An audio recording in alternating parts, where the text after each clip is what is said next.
Iran says it has placed its air force at the highest state of readiness. The chief of staff of Iran's armed forces says the country's air force has coordinated with other military branches and is prepared to respond decisively to any threats or acts of aggression. Earlier, Iran's Foreign Minister Syed Abbas Araghchi made clear that Tehran will not relinquish its uranium enrichment program, which he called an inalienable right. This comes after indirect negotiations with the U.S. on Friday in Oman. Our correspondent Esen Kiavani has the very latest from Tehran. Iran's Foreign Minister Abbas Araghchi said the U.S. says Iran shouldn't enrich uranium because they are worried. Araghchi has stressed that Iran will removal of the 60% enriched uranium from Iran. Also, Iran will keep enriching uranium, and the most importantly, he reiterated that talks over Iran's missile capabilities are completely out of the question. Araghchi emphasized that being afraid in these conditions is, quote, a deadly poison, adding that if Iran takes a step back, it is unclear how far it may have to go back. The foreign minister said Tehran is not afraid of the American military deployments and it is ready to fight for defense. President Trump's executive order was signed immediately after the Friday negotiations in Oman, which is an effort in line with his maximum pressure campaign. The order may impose a 25% tariff on countries that do business with Iran, but in reality, this is an executive order that targets the Iranian business sector rather than the countries that do business with Iran. I have talked to a large number of merchants in the private sector in Iran. They all say that doing export is always possible, even under the harshest conditions, sanctions, and but the cost would dramatically go up. Iranian merchants have offices and companies in neighboring countries that are almost impossible for the U.S. to track. They export commodities by rebranding, changing the commercial documents in order to bypass the sanctions. These all increase operational costs for them and will eventually weaken Iran's economy rather than Iran's commercial partners. Trump claims Iran is willing to do more than in previous talks after negotiations wrapped up in Oman. He made the remarks to reporters aboard Air Force One as he headed to his Florida golf club. We likewise had very good talks on Iran. Iran looks like it wants to make a deal very badly. We have to see what that deal is. Special U.S. Envoy Steve Witkoff and Trump's son-in-law Jared Kushner have visited the USS Abraham Lincoln aircraft carrier in the Arabian Sea. This is part of a U.S. military buildup in the Middle East. Israeli Prime Minister Benjamin Netanyahu is expected to meet Trump in Washington next week to discuss Iran. Ukrainian President Volodymyr Zelensky says the U.S. wants Russia and Ukraine to sign a peace deal to end the war by June before Trump pivots to focusing his energy on midterm elections in the U.S. scheduled for November. There was a detailed conversation with our negotiating team after talks with both the Americans and in a trilateral format with the Russians. I believe every meeting adds clarity as to how and when the war can really end. We are now working on the documents that my team brought back, as well as on a schedule for further activities, further meetings and steps.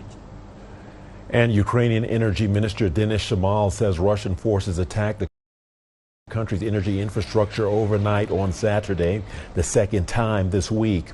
The strikes targeted thermal power plants in western Ukraine, substations, and overhead transmission lines. He added that units at nuclear power plants were unloaded as a precaution.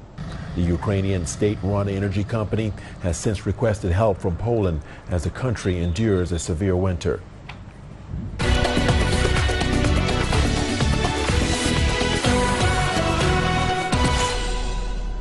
Gunmen have killed 3 people and abducted a Catholic priest and several others in an early morning attack on a church residence in Nigeria's Kaduna state, according to church and police sources.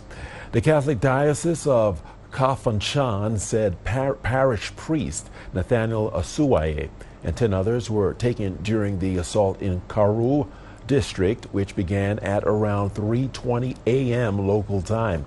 Police confirmed the incident but said 5 people were abducted and that 2 soldiers and a police officer were killed in a gun battle with the attackers. The violence comes days after security forces rescued 166 worshippers abducted in separate attacks in the state. Pope Leo XIV has urged authorities to ensure the protection of all citizens. South Africa has announced the withdrawal of its troops from the UN mission in the Democratic Republic of Congo. A statement released by the office of the president indicated that Cyril Ramaphosa spoke over the phone with the UN chief, Antonio Guterres, in early January, announcing its unilateral withdrawal.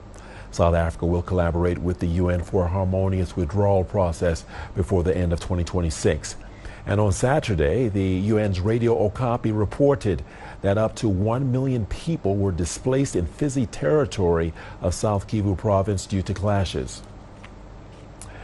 In South Sudan, the humanitarian crisis continues to escalate with dire consequences for the country's most vulnerable populations. Doctors Without Borders is now warning that without urgent intervention, it may soon be forced to halt its life-saving medical operations in remote areas. CGTN's Sharon Baranga reports. As insecurity and supply shortages intensify, thousands of people who rely on MSF for healthcare face an uncertain future. It means to the patient that are in the location where there will be no supply that at what point, if nothing is done, it will be very impossible to take care of them. Like some medicines, essential medicines, to take care of them. Children, for example, or even mothers, in terms of maternity, we will not be able to continue to support them and to take care of those people coming to our facilities. MSF says the critical shortage of essential medicines is putting countless lives at risk. We are operating what is called en route in the area where we cannot access. But the problem is that we cannot resupply our hospital. So once the stock will be over, if we have no access and if we are not able to provide new supply, medical supply there, then it will be very difficult. So far, we succeeded to cope with what we have. MSF operates several projects in conflict-affected parts of the country.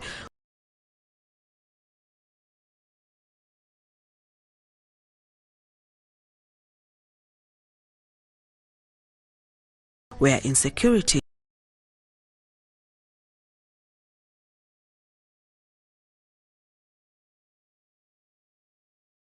or access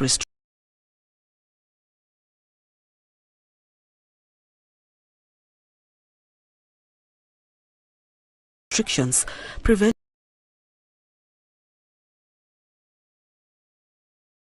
international staff from traveling.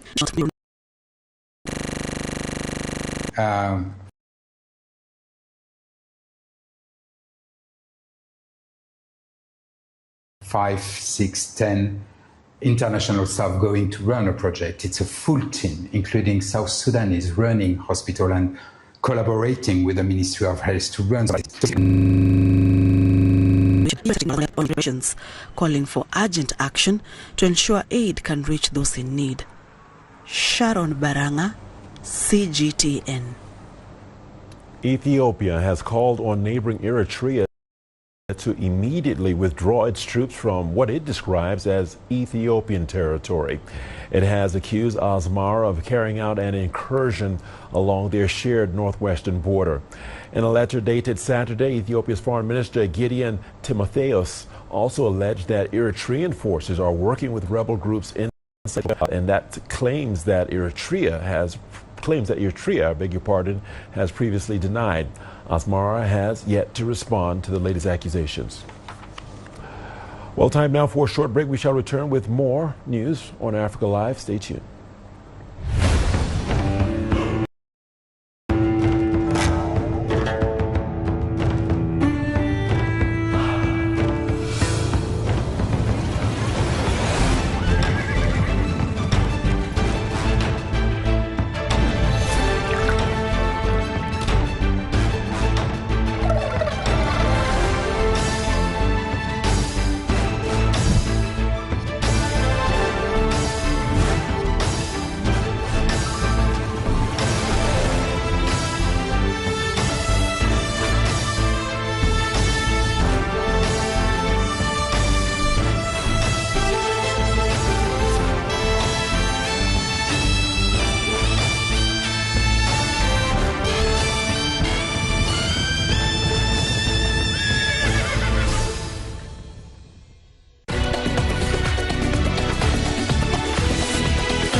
Welcome back to Africa Live. Thanks for staying with us. Across Africa's coastlines, a silent crisis is unfolding beneath the waves.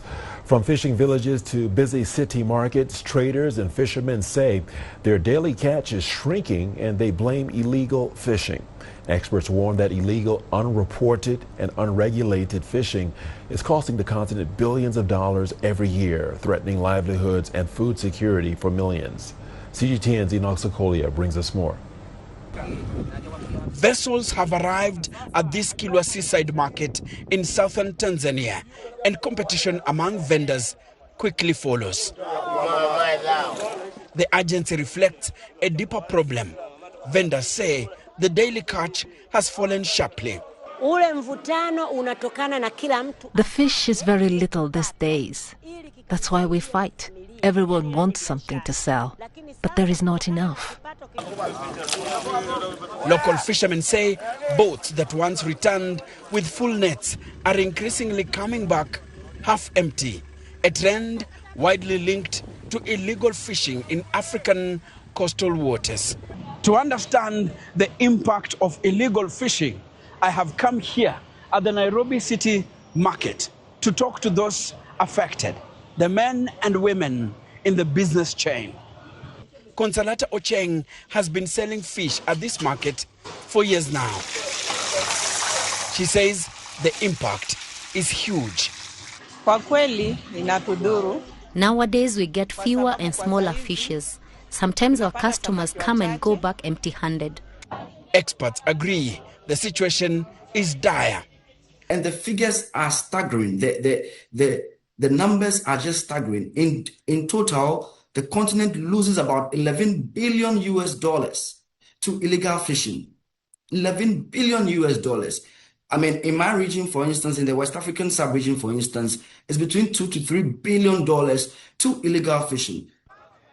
Despite repeated regional commitments, including a recent regional summit in Zanzibar, enforcement remains a major challenge. If you don't have systems that will check me when I come into your EEZ, there's nothing to deter me. So I would always come, do whatever that I want to do illegally, and then move out of there. He says stronger cross-border cooperation, shared monitoring systems, and tougher penalties are essential if the war on illegal fishing is to be won.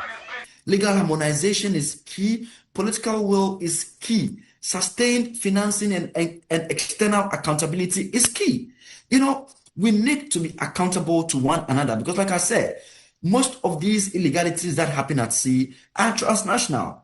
But until then, communities on African coasts and cities say the cost of illegal fishing is growing while catches are shrinking. Enoch Sokolia, CGTN.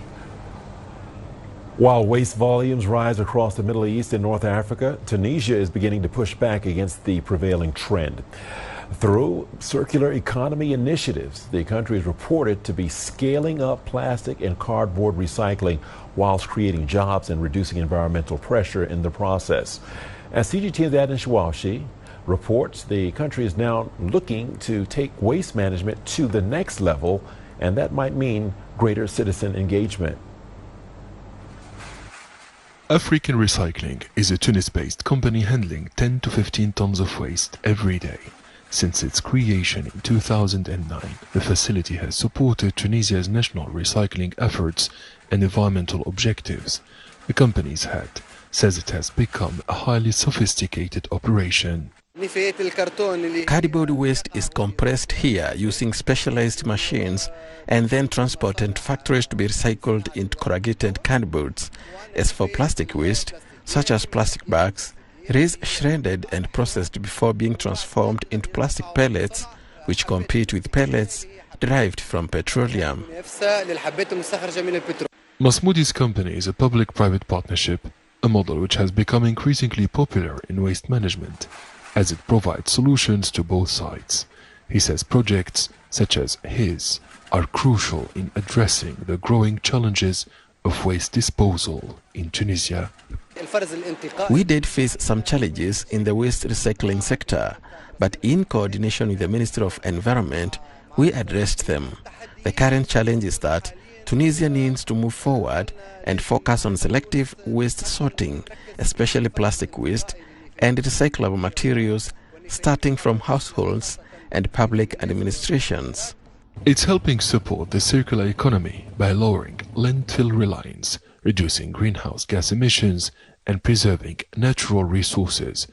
But it's not just an environmental solution.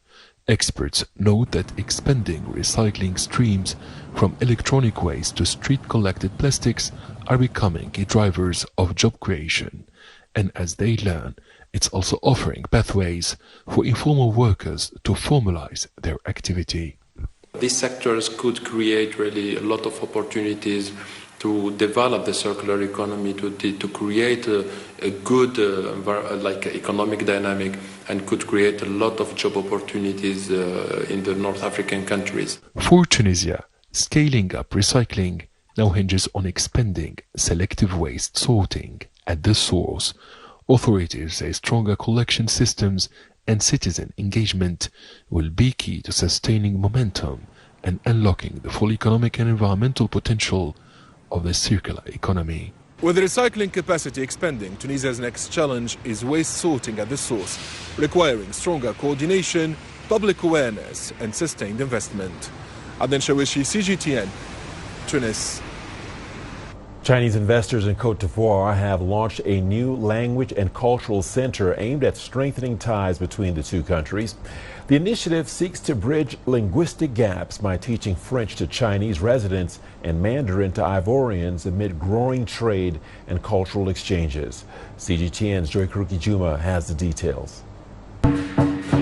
In Côte d'Ivoire's capital, Abidjan, the sound of lion dances mixed with Ivorian rhythms as officials and community leaders gather to inaugurate the Chinese Language and Cultural Center. Representatives from the Ivorian Ministries of Culture and Education joined members of the Chinese Embassy and local community for the launch, describing the center as a new platform for cultural diplomacy. This center, dedicated to the study of Chinese arts and culture, is important to us Côte d'Ivoirians. We cannot equip our young people with cultural knowledge without proper spaces for learning, expression and training. In that sense, this initiative reinforces the government's cultural policy, especially its focus on educating and empowering the youth. Center Lin Ying outlined the motivation behind the initiative, saying the project was born out of a desire to build friendship through language. We believe this institution will help deepen ties between China and Côte d'Ivoire. As trade between the two countries expands, interest in learning Chinese continues to grow, yet communication challenges still limit cooperation. Through this center, we hope Chinese students in Côte d'Ivoire will strengthen their French, while Ivorians gain Chinese language skills to advance their businesses and broaden their career opportunities. Beyond language classes, the center offers programs ranging from traditional dance and drumming to martial arts, painting, fencing, and even artificial intelligence. For Wesi Dano Jacques Aristide, a Chinese martial arts instructor, teaching Kung Fu to African students is a fulfilling venture. I have been teaching Kung Fu at this center for 2 years now, and I'm really happy to teach Chinese martial arts to my African brothers and to show them a little bit of Chinese culture. Students say the training is opening doors, both professionally and personally, as economic ties between Beijing and Abidjan continue to expand. I've been learning it for around 2 classes, and I find it fun and interesting that I get to learn a new language, because I will be able to speak Chinese when I grow up, and if I visit China one day, I can be able to communicate with others fluently. Backed by the Chinese government through its embassy, the center plans to organize cultural exchange trips in the coming months, further deepening people-to-people links between China and Côte d'Ivoire. Joy Kirukijuma, CGTN. Time now for a short break. We have our sports segment coming up in just a moment. Here are the headlines. Coming up in sports, Lindsey Vonn suffers horrific crash during women's downhill finals at the Winter Games.